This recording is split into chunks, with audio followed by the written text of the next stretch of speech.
Assalamualaikum warahmatullahi wabarakatuh. Perkenalkan, nama saya Revila Sekarisanti dari Program Studi Teknologi Pendidikan kelas A. Pada video kali ini saya akan menjelaskan tentang tugas saya yang berjudul Cara dalam Meningkatkan Kualitas Pendidikan. Kita langsung saja ke pembahasan yang pertama. Pendidikan di Indonesia saat ini itu mempunyai kualitas yang mana banyak dinilai belum berkualitas, di mana dilihat dari indikator penilaian yaitu Human Development Index atau Indeks Kualitas Manusia, yang mana Indonesia ini masih berada di bawah negara Asia Tenggara lainnya. Yang selanjutnya itu adalah tujuan pendidikan nasional Indonesia. Nah, tujuan pendidikan nasional Indonesia sendiri itu adalah untuk menciptakan manusia yang bertakwa kepada Tuhan, berperasaan, berakhlak mulia, tangguh, profesional, disiplin, beretos kerja, mandiri, sehat secara jasmani dan rohani, juga mampu berkarya, berbudaya, dan bermasyarakat. Nah, jika dilihat dari kualitas pendidikan dan juga tujuan pendidikan Indonesia, maka pendidikan Indonesia ini harus ditingkatkan lagi agar menjadi lebih baik untuk bisa mencapai tujuan dari pendidikan Indonesia yang Indonesia tuju. Yang mana meningkatkan kualitas pendidikan itu tidak hanya dilakukan oleh pemerintah dan tenaga pendidik saja, tetapi harus dilakukan bersama-sama dengan melibatkan masyarakat, karena masyarakat itu juga mempunyai peran yang penting untuk membantu tercapainya tujuan pendidikan yang berkualitas. Di mana dalam meningkatkan kualitas pendidikan ini terdapat kaitan antara pembentukan karakter, peradaban, faktor sosial, budaya, ekonomi, politik, serta pemikiran para ahli pendidikan dalam membangun kualitas pendidikan yang lebih baik. Nah, yang pertama itu dimulai dari pembentukan karakter. Pembentukan karakter ini harus diterapkan dalam pendidikan Indonesia, karena dengan mempunyai karakter yang baik, maka akan menentukan kemajuan dalam pendidikan di Indonesia. Terlebih saat ini banyak lunturnya budaya karakter yang baik pada peserta didik, seperti merosotnya moral dan akhlak, etika, juga menurunnya prestasi bangsa, di mana itu semua adalah tanda-tanda bahwa harus diadakan perbaikan dalam pendidikan yang ada saat ini. Strategi yang bisa dilakukan dalam menanamkan nilai karakter pada peserta didik adalah dengan mengintegrasikan nilai karakter ini ke dalam budaya sekolah, pembelajaran, dan dalam pengembangan diri peserta didik. Nah, strategi lainnya yang bisa dilakukan itu adalah dengan mengintegrasikan antara program sekolah dengan keluarga dan juga masyarakat, sehingga semua ini berperan dalam melakukan pendidikan karakter agar tercipta moral dan akhlak yang baik yang akan terus diturunkan kepada generasi selanjutnya. Dengan hal tersebut diharapkan bisa memberikan penguatan pendidikan karakter bagi peserta didik untuk dapat membentuk generasi yang lebih baik dan meningkatkan kualitas pendidikan yang ada di Indonesia. Selanjutnya yaitu ada peradaban. Nah, peradaban itu kan sudah terjadi sejak lama, di mana peradaban ini menggunakan pendidikan sebagai alat yang mempunyai fungsi untuk mewarisi budaya yang ada sehingga pendidikan ini dapat dipertahankan, dilestarikan, dijaga, serta dikembangkan kepada generasi selanjutnya. Nah, peradaban juga mempunyai fungsi untuk meningkatkan kualitas pendidikan, yaitu dengan melihat pendidikan yang sudah dilakukan di zaman dahulu. Nah, di mana dengan melihat pendidikan tersebut, kita bisa menggunakan itu sebagai pedoman untuk membuat sistem pendidikan yang lebih baik lagi ke depannya. Kemudian ada faktor ekonomi. Faktor ekonomi di dalam pendidikan ini adalah hal yang tidak bisa dilepaskan, karena pendidikan itu berkontribusi terhadap ekonomi dan juga pembangunan. Nah, untuk meningkatkan kualitas pendidikan ini itu adalah sebagai modal manusia atau human capital dan juga pertumbuhan ekonomi.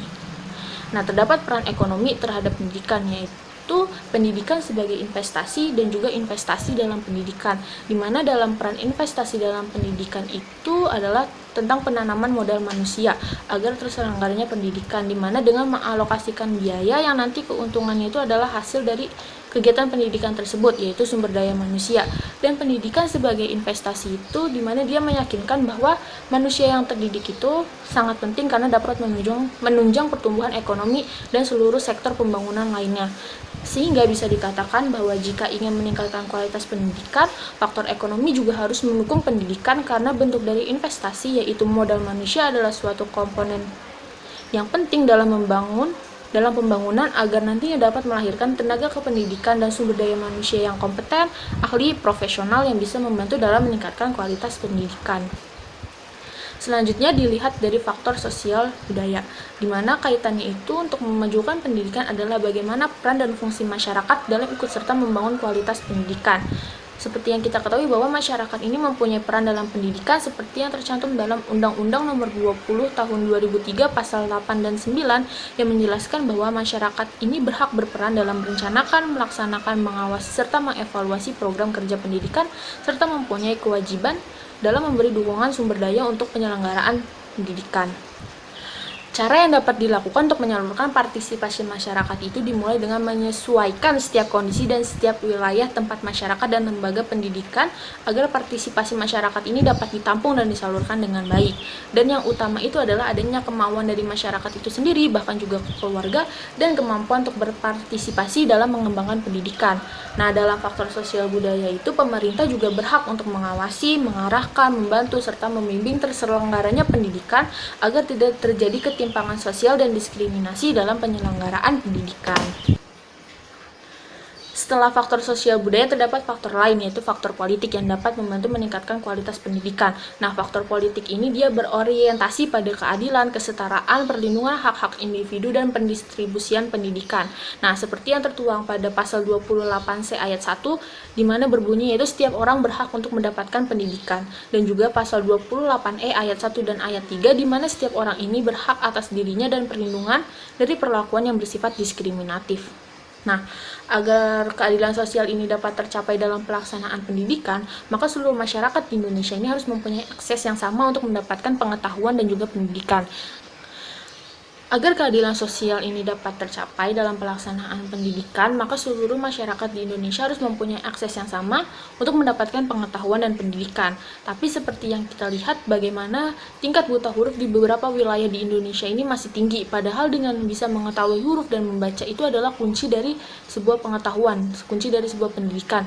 Juga biaya pendidikan yang semakin lama semakin meningkat membuat masyarakat yang tidak mampu itu kehilangan kesempatan untuk belajar, dan adanya ketimpangan dalam infrastruktur pendidikan antara kota dan desa yang cukup tajam, juga sumber pengetahuan seperti buku yang tidak merata penyebarannya dan cukup mahal, dan sedikitnya tenaga pendidik untuk memberikan pengetahuan dan pengajaran pada daerah yang sulit untuk dijangkau oleh transportasi.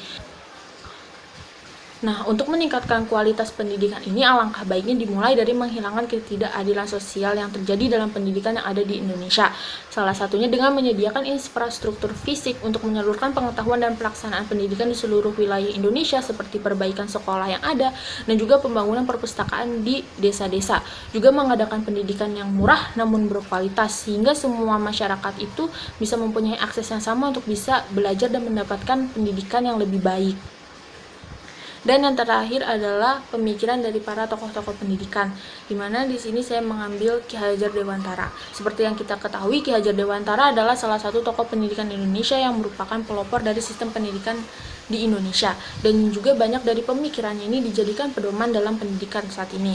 Nah, peran Ki Hajar Dewantara terhadap kemajuan pendidikan di Indonesia adalah dengan memberikan pemikirannya yang relevan dengan pendidikan yang ada saat ini, di mana pendidikan yang ada saat ini itu kondisinya tidak cukup baik karena banyak halangan dan rintangan yang terjadi. Nah, salah satu dari pemikiran Ki Hajar Dewantara tersebut adalah Tut Wuri Handayani, Ing Madya Mangun Karsa, dan Ing Ngarsa Sung Tulada, yang berarti di depan memberi contoh, di tengah memberi semangat, dan di belakang ini memberi dorongan.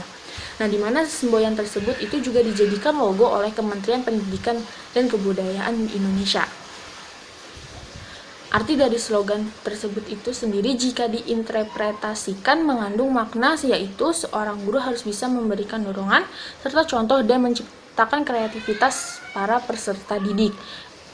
Dan makna tersebut bisa dijadikan sebagai pedoman untuk memajukan pendidikan di Indonesia, yaitu dengan menjadikan pendidikan untuk menghasilkan tenaga pendidik yang berkualitas, yang nantinya memberikan pembelajaran kepada anak didiknya dengan memberikan dorongan dan contoh agar anak didiknya ini bisa menjadi manusia yang kompeten, yang nantinya dapat menjadi garda terdepan dalam membangun generasi yang lebih baik lagi di masa yang akan datang.